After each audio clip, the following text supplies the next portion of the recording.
Voilà, on arrive au 8e jour de ce journal de Julie, le journal d'une crevette, dernier jour de ce journal. Vous vous souvenez, je vous avais demandé de regarder si quelque chose avait changé derrière moi. À un moment, le lapin a disparu, celui-là. Filou, peut-être, mais il est revenu. Vendredi 12 décembre. On va présenter une scène de théâtre l'après-midi de fête avant les vacances. Aujourd'hui, M. Liébert nous a demandé de travailler sans la balle. C'est étrange au début. Puis les répliques s'enchaînent à nouveau sans qu'on y fasse attention. Notre scène ce sera improvisation sur la disparition d'un portefeuille à la caisse du supermarché. Tout avait l'air en désordre au début de l'année, mais maintenant tout se met en place. C'est super le théâtre. Dommage que la vraie vie ne soit pas pareille, un jeu de balles qu'on se passe. Mardi 16 décembre.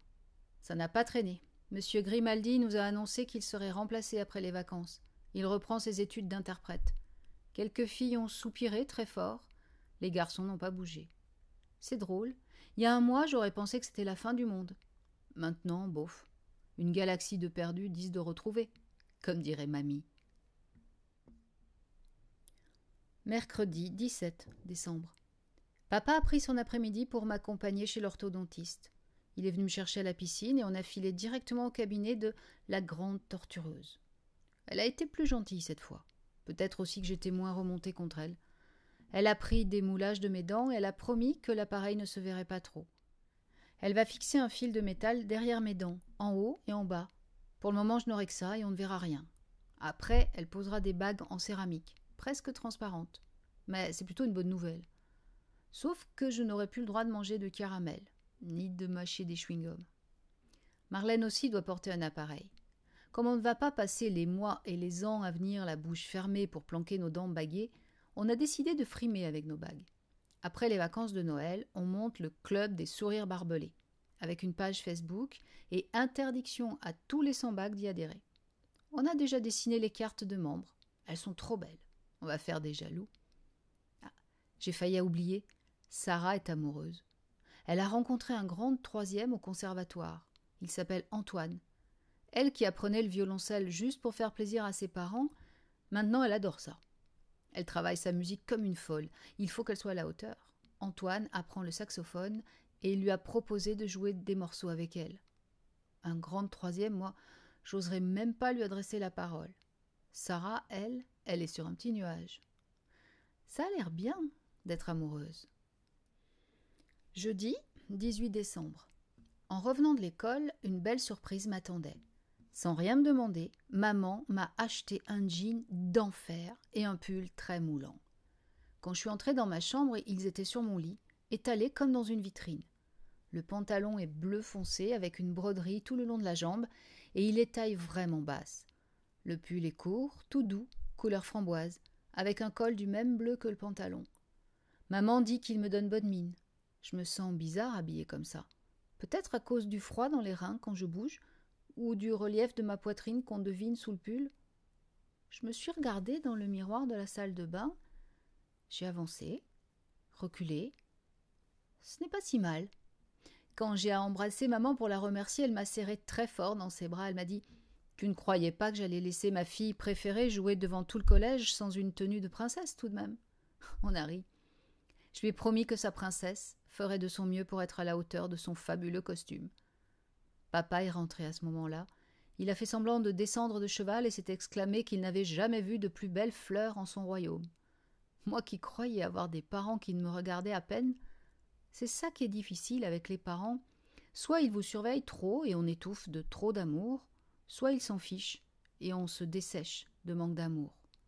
Ce soir, j'ai des parents parfaits. Et Filou est bien d'accord avec moi. Vendredi 19 décembre. Vacances de Noël. Je suis en vacances.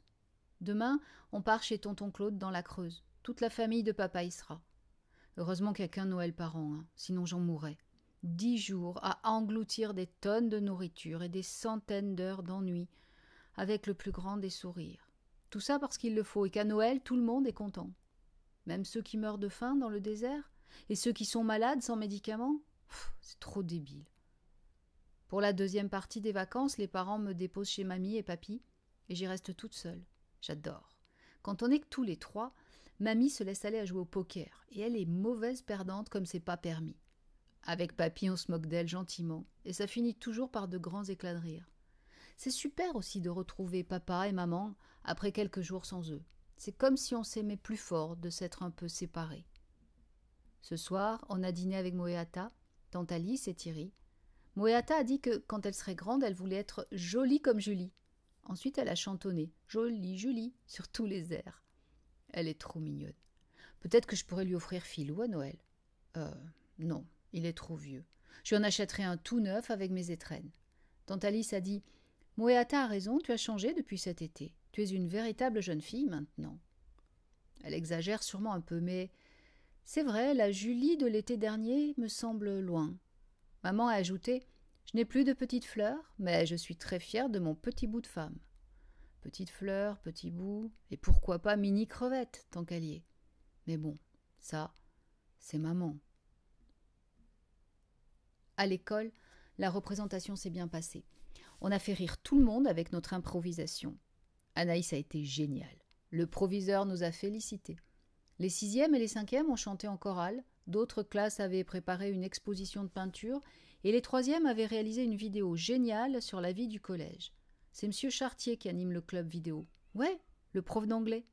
C'est drôle, il est sûrement moins nul que ce que je croyais. Ensuite, il y a eu un buffet. Juste avant la sortie, Marcus est venu me voir. Il a ouvert son cartable et il m'a tendu un paquet décoré de plumes, collé sur un papier brun.